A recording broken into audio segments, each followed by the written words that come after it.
What's good, people? It's about that time to randomly relate, reverse rants, no hate. So listen, salute to Katie Taylor and Karmen Carbajal. They both brought it. I don't see a lot of what people are saying. For the people that feel like Katie Taylor won the fight easily and she just went in there and boxed and won, I agree. For the people that is saying Karmen Carbajal is a bum, I wouldn't call her a bum. I just feel like she fought somebody that was just much better. Like, simple. I'll just say this. Don't let biased fans affect the way you see a fighter. Okay, like I told you, when I made the point that you never heard nobody use the term GWOAT. You never heard nobody refer to Katie Taylor as the GWOAT. It was all about Savannah Marshall. And then when she gets beat by Clarissa, all of a sudden now Katie Taylor's the GWOAT. Now everybody want to put that title on her all of a sudden. But at the end of the day, and a lot of these people were saying there's no such thing as a GOAT in female boxing because female boxers aren't that good, blah, blah, blah. But now they want to put that title on Katie Taylor. Look, Katie Taylor is a very good fighter. Okay, and I don't see Karmen Carbajal as a bum. What I saw, look, Katie Taylor was a much better fighter. It's just that simple. One judge gave her 2 rounds and the other 2 gave her 1 round.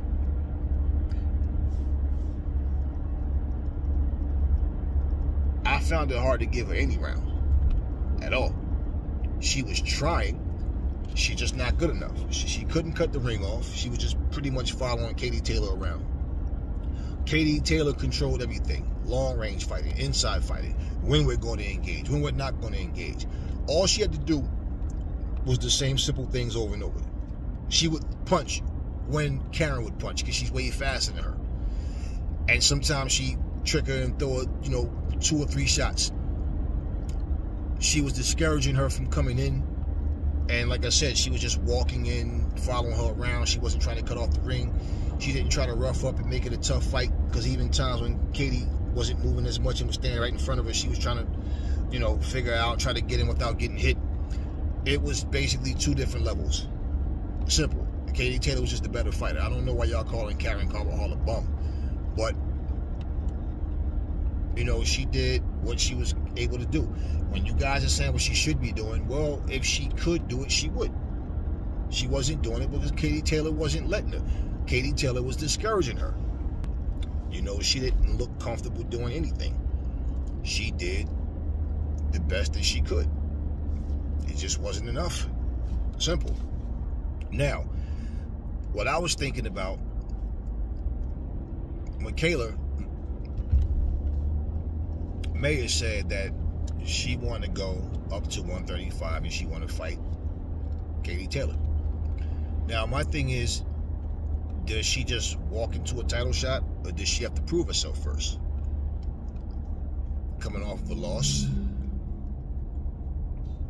I don't see how and even though that fight between her and Alicia Baumgardner was a very close fight, you still lost.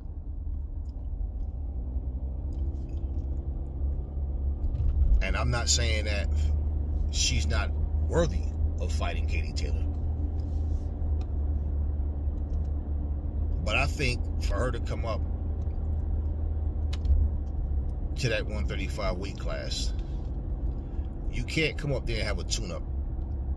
You understand what I mean? Like, when you've been at a certain weight for so long, it's the type of thing where you might have a tune-up that's understandable to the people at a certain point simply because you've been there and you've already beaten the top people there. You had tough fights there, and it's like you have that a stay busy type fight. And if you did have a tough fight, then you just had a tune-up to stay busy and you want to get right back in there, okay.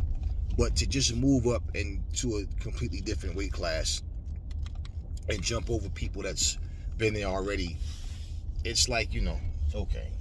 I'm not a fan of that. I don't really like that. But for Michaela Mayer,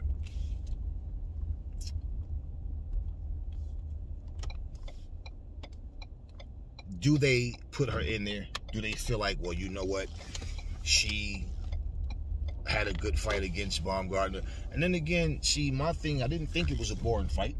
It wasn't the fireworks that people expected, and people was trying to bury the fight a little bit. You had some people that was saying, oh man, I thought it was going to be this and whatever. But I think that, you know, who knows? We don't know what's going to happen. We don't know what's going to happen. Is she going to be able to walk in there? Are they going to give her like a former Katie Taylor opponent to see how she does against her and then determine? Who knows? But I'm really not, you know, it depends on the situation, to be honest with you. Like, just say, for example, if someone, like, okay, for example, I thought Terrence Crawford, because of his skill level and what he's accomplished, it's like, okay, so let's say he lets his 140 titles go, and then he comes up to 147. Are these guys going to be ready to fight him, or are they going to say, you got to prove yourself? It's kind of weird because Alexander Usyk went to heavyweight, and this dude fought Witherspoon, and then he fought Derek Chisora, and all of a sudden, he was the mandatory for Anthony Joshua. And I'm willing to guarantee you, let's just say, if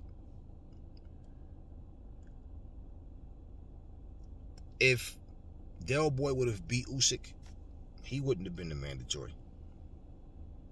He wouldn't have been AJ's mandatory. He'd have just beat Usyk, and they'd have said Usyk don't belong in the heavyweights. He's a great cruiserweight, but not a heavyweight. That's what they would have said. He wouldn't have been AJ's mandatory. So some people get the favoritism, because I don't see how you beat Witherspoon and Derek Chisora, and all of a sudden that makes you, mandatory for undisputed or for unification. Okay, we're just saying, I don't know what kind of treatment Michaela Mayer would get as far as her going there fighting Katie Taylor. So they'll probably, if anything, I mean, I don't see how you lose a fight, then go up and then all of a sudden you're in a fight with the best in the division. So we don't know. But that's what I was thinking about, when I saw the fight. And afterwards just thought, yeah, if that does happen, I'll say this. Katie Taylor has fast hands, fast feet. She gets in, she gets out. For someone like Michaela Mayer, her jab will be the key. She'd have to keep that jab pumping, Don't go against the ropes. Walk Katie Taylor down. Stay behind that jab. See, the problem with that is, when does she ever do that? And for her to actually beat Katie Taylor, she's going to have to be busier. And I don't see her she's not a volume combination puncher. So, yeah, she's going to have to pop that jab and work off of that jab and just keep popping that jab and basically offsetting Katie Taylor. Because when Katie Taylor leaps in, she does come in straight. But what she does smart is when she leaps in, she don't really throw her punches hard. She'll throw them fast to get you, and then she'll finish with hard shots. Because she gets in, she gets out. And she does that very well. And that just goes to show you the type of heart, the type of pressure that, Amanda Serrano brings. Because she made her fight way more than she wanted to. But Katie Taylor fought back. That's the thing. She didn't just go in there. She moved. And yeah, we know if it was other fighters, people would be going, oh, that's running. We know how some people get a pass for it. But I like Katie Taylor as a fighter. So like I said, I'm not going to let other people bias and ignorance, judge what I see in her at all. And any fighter. But I think that right now, for Katie Taylor, I don't, things can happen. Don't get me wrong. You can wind up losing a fight to someone that nobody expected you to lose to. But the way she's fighting, and the fact that she looked sharp. Pretty much the only adjustments that she really had to make last night, her corner wanted her to fight inside more, get rougher up in the inside more. But she was able to do it, and she didn't have to really do it too much because she kept Karmen Carbajal very humble. Karmen Carbajal was very reluctant to come in and mix it up. She was trying to, stay safe, trying to not, get hit with unnecessary shots, but she couldn't handle the hand and foot speed. She just couldn't. She followed her around, and you see her get there, and she's like, trying to play chess with her, trying to, and she just couldn't. It's like, no, your best shot is to try to rough Katie Taylor up. Not stupidly, but you gotta try to rough her up. And again, if you've seen Karmen Carbajal fight, you know that that's not her style either.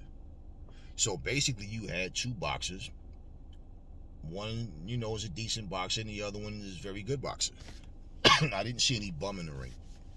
And, people got to stop with this calling people bums just because they lose a fight. Again, like I said, don't let people ignorance make you make ignorant comments. I don't think that Carbajal is a bum at all. I just think, like I said, she was just outclassed by a much better fighter. And if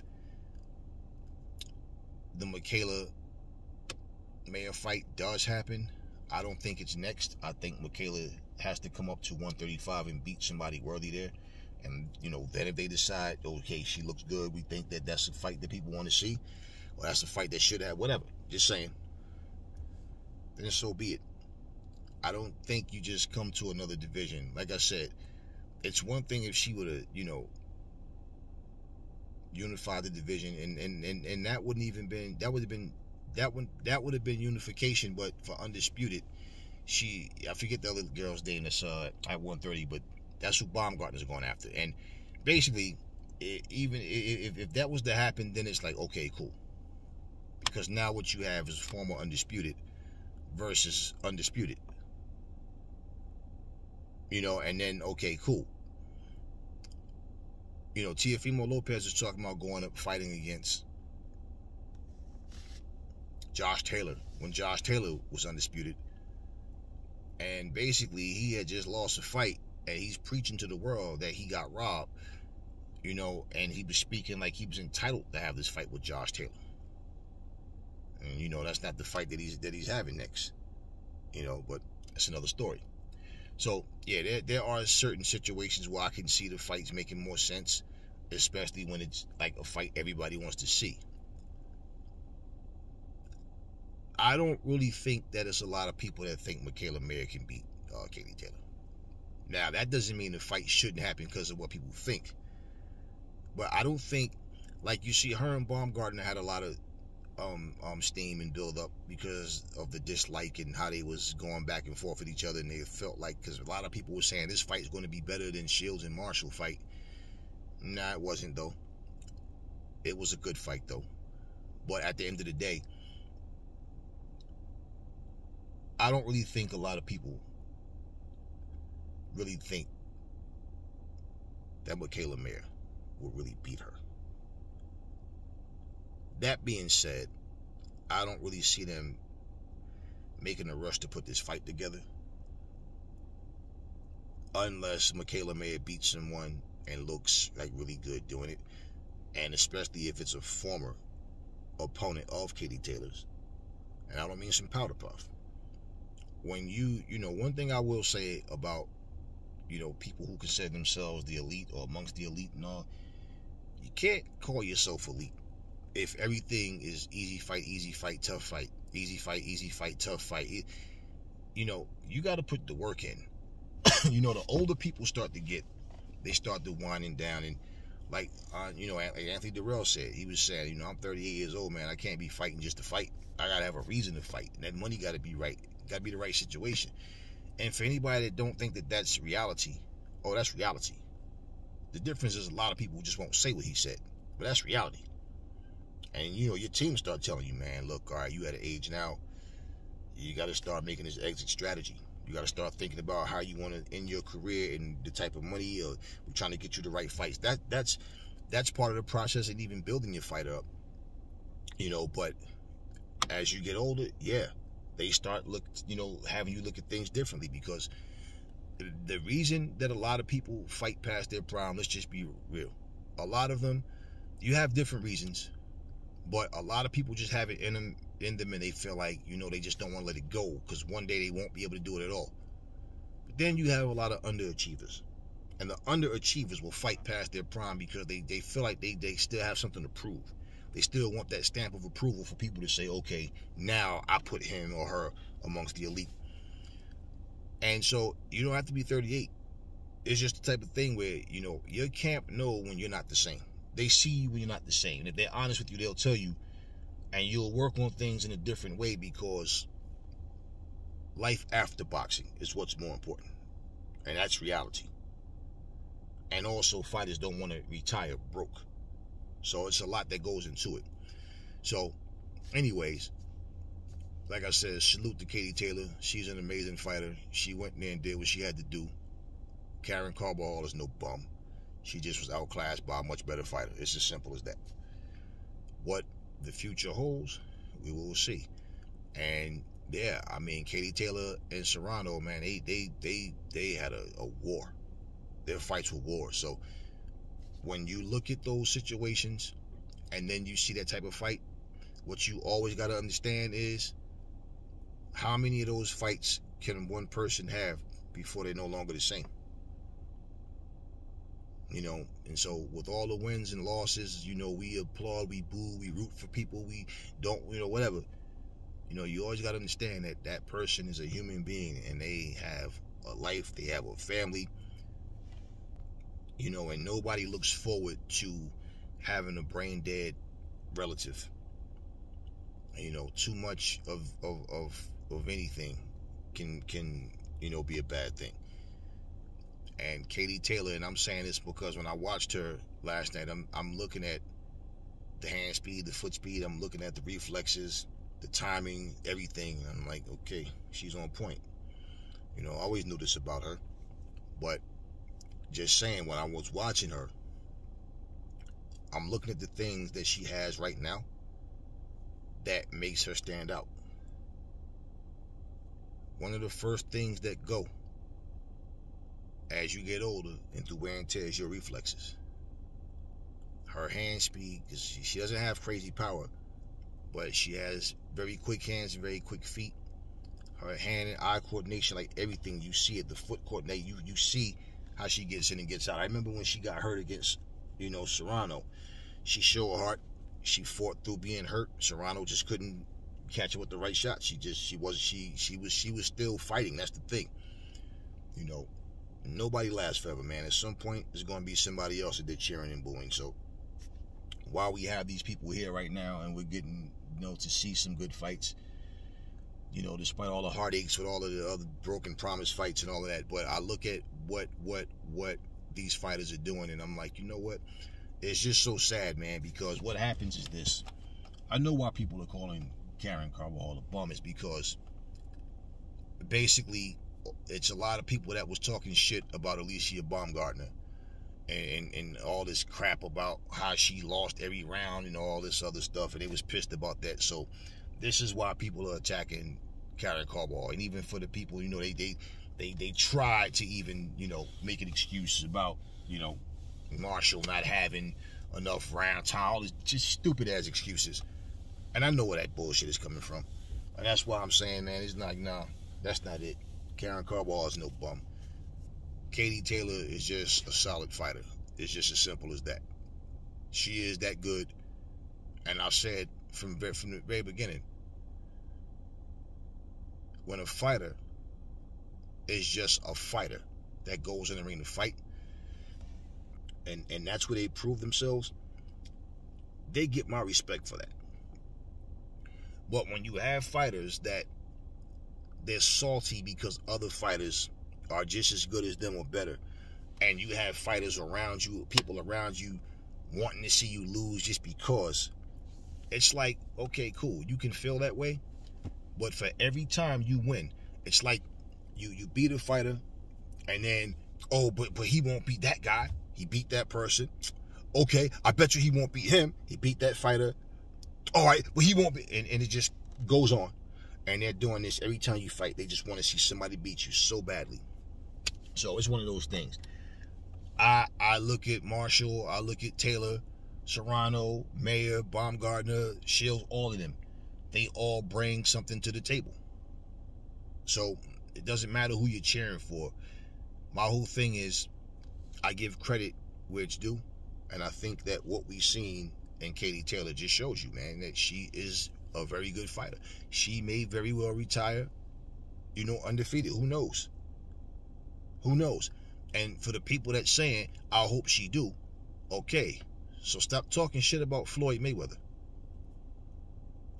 Because when you guys are saying that being undefeated doesn't mean anything, no, that's bullshit that it doesn't mean anything. Even when people say, oh, you heard the Lomachenko fight when they was like, even if you lose, so what? The best guys fight. No. That's not even how politics work in boxing. Because if you're losing fights, nobody believes in you. It's a different business model. It's a different mindset. It was always about money, but the people involved in boxing now, these different personalities, these powers that be, they focus a lot less on legacy, because in terms of boxing skills, you have a lot of people that think Terence Crawford will beat anybody from 147 to 154. In terms of his popularity, they'll tell you, oh man, that motherfucker ain't even a draw. Right? So, it's what I'm saying. It's no big deal if certain fights don't happen, right? Who wouldn't want to see Jermell Charlo versus Terence Crawford? Why would you not want to see that? But look at all the bullshit that's going on in boxing now, where now you just never know what's going to happen. So as soon as you hear about a fight, it's like, okay, we'll see what happens. I don't see Michaela Mayer versus Katie Taylor being seen in the same light as Katie Taylor versus Amanda Serrano. Okay, but if Michaela Mayer goes to 135, like I'm saying, and she beat a legit badass, and then it's like, okay, that will spark that interest. I don't think she's going up to 135 just to chase Katie Taylor. I believe that's the move that she wants to make, period, to stay there at 135. So whoever else, whether it's Alicia Baumgartner, whoever comes up, it is what it is. But right now, at 135, Katie Taylor is definitely the best in that division, in my opinion.